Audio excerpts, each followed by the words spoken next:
if, if you had to pair a musician with these two kinds of upland bird hunting, you'd say Bruce Springsteen, who's the representative of America's working man. Oh yeah, totally. Would be a grouse Such hunter. I would put him as my representation any day. Do you know Bruce Springsteen? No, thankfully. What do you think of him? I think that he is a disgusting display of not appreciating what was handed to him in this country as being an American, the success that he has had. The fact that he duped us all with one of the most anti-American songs ever and called it Born in the USA as some sort of celebration of how great it is to be born in the USA. I'm angry at myself for not seeing it for so long and actually giving him, in my mind, the credit of being a representation of blue-collar America. I think that he has forgotten where he came from. Yep. I think that if you're not careful doing this career that me and him have both been so blessed to have had, if you're not careful, it will consume you. And it's obvious that it creates a situation where you've lost sight of the reality of the country that you live in because you've lived such a cush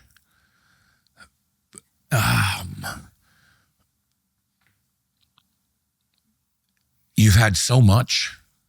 You have so much that it's really easy to take a stance that is so anti everything that you were lucky enough to have, lucky enough to create, lucky enough to change your situation in life. And he just lost touch with the struggles. He's lost touch with the struggle. And it seems like most people who have lost touch with the true struggle of life, those are the people that vote for these fucking idiots. Those are the people that feel like they have to virtue signal. Those are the people that somewhere along the way they feel guilty for the success that they have had, so they somehow have to make it up with this nonsensical bullshit that, like, you grew up at the same time frame I did.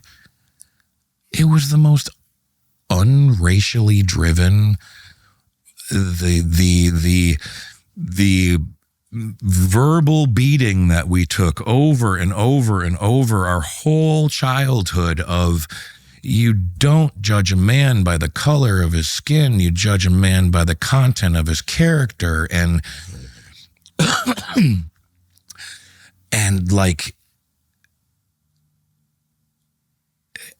it was the best that our country has ever been. And I think that didn't work well for the Democrats and the communists. Why?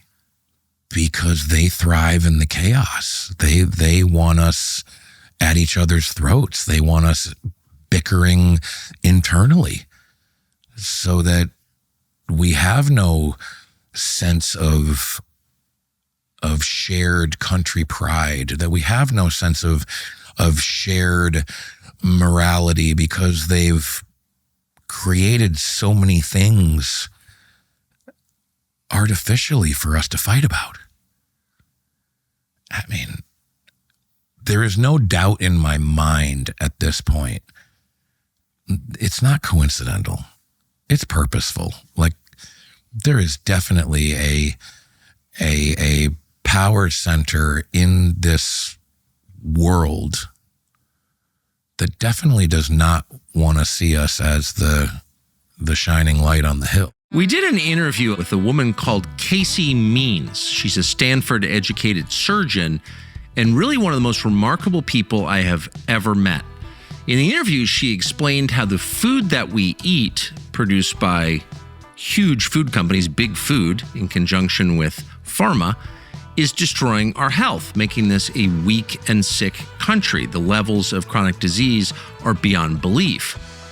What Casey Means, who we've not stopped thinking about ever since, is the co-founder of a healthcare technology company called Levels. And we are proud to announce today that we are partnering with Levels. And by proud, I mean sincerely proud. Levels is a really interesting company and a great product. It gives you insight into what's going on inside your body, your metabolic health. It helps you understand how the food that you're eating, the things that you're doing every single day are affecting your body in real time. And you don't think about it. You have no idea what you're putting in your mouth and you have no idea what it's doing to your body. But over time, you feel weak and tired and spacey, and over an even longer period of time, you can get really sick. So it's worth knowing what the food you eat is doing to you. The Levels app works with something called a continuous glucose monitor, a CGM. You can get one as part of the plan, or you can bring your own. It doesn't matter. But the bottom line is, big tech, big pharma, and big food combine together to form an incredibly malevolent force, pumping you full of garbage, unhealthy food with artificial sugars, and hurting you and hurting the entire country. So with Levels, you'll be able to see immediately what all of this is doing to you. You get access to real-time personalized data, and that's a critical step to changing your behavior. Those of us who like Oreos can tell you firsthand. This isn't talking to your doctor at an annual physical, looking backwards about things you did in the past. This is up to the second information on how your body is responding to different foods and activities, the things that give you stress, your sleep, et cetera, et cetera. It's easy to use. It gives you powerful, personalized health data, and then you can make much better choices about how you feel. And over time, it'll have a huge effect. Right now, you can get an additional 2 free months when you go to levels.link/Tucker. That's levels.link/Tucker. This is the beginning of what we hope will be a long and happy partnership with Levels and Dr. Casey Means. No. At all. They're against peace and prosperity and because there's no money in it. Self-sufficiency and God. I couldn't. There's no money in it. If we're all, how can they exploit us if we're all united and getting along? When we're all looking out for each other as human beings, how can they exploit us? They can't. So they have to keep us in a constant state of conflict. When did you start to realize this?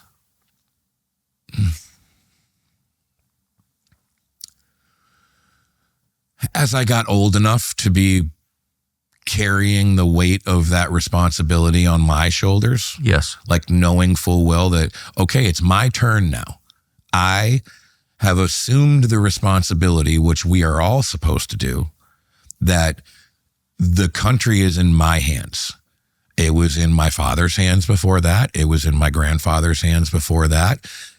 And as our generations grow and get older, each generation, it's now their turn to become and take over as the stewards of this amazing, beautiful country. And we forgot about that for a little bit. And we haven't been doing that over probably the past 30 years. And that's not okay with me. Like, it is my responsibility now as a father and a proud patriot.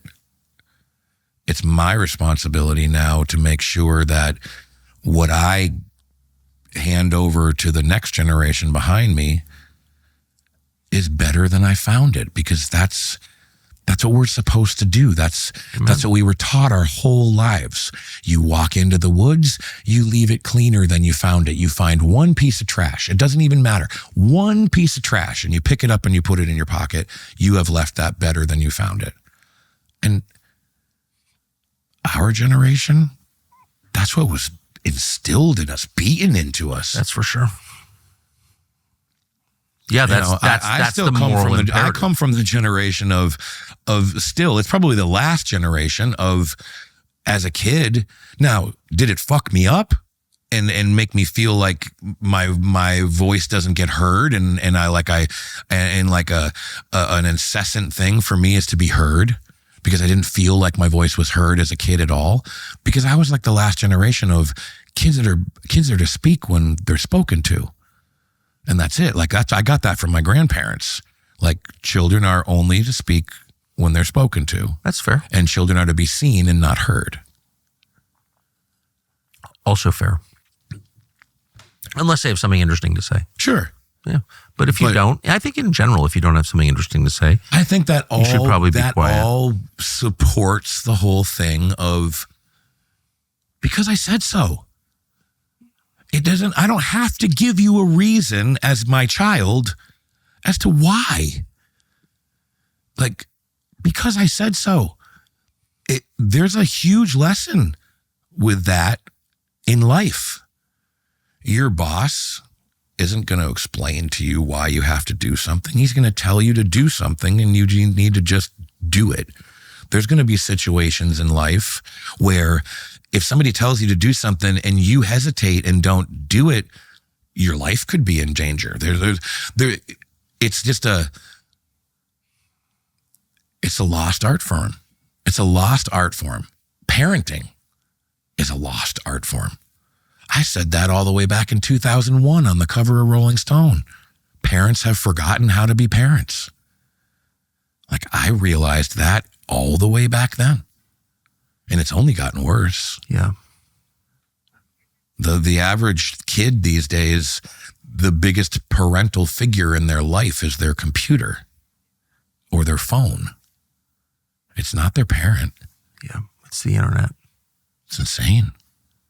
We are knowingly and willingly flushing everything down the toilet out of convenience.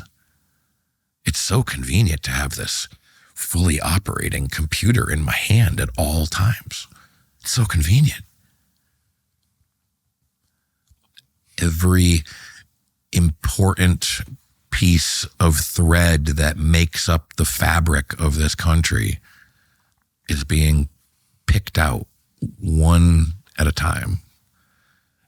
And it's going to leave us with this empty shell that nobody knows what to do with it now, because we've already discarded and thrown away everything that kept us on a path, on a good path in life. Feels like new people will rebuild a new and different society in place of the Americans who were here when you and I were born. And that's scary. Oh, I know. That's scary. If we hand this country off as the stewards of today, if we hand this country off to the younger generation without fixing it first, and they're able to do what they've been taught to do, this country will cease to exist. Certainly will not be the shining light on the hill anymore. I don't know that it is already. I mean, the love and want and desire for this country to go back to where it was for a lot of people is still strong. But I don't know if we have the wherewithal as a society, as an entire country, to pull our heads out of our asses long enough to fix it.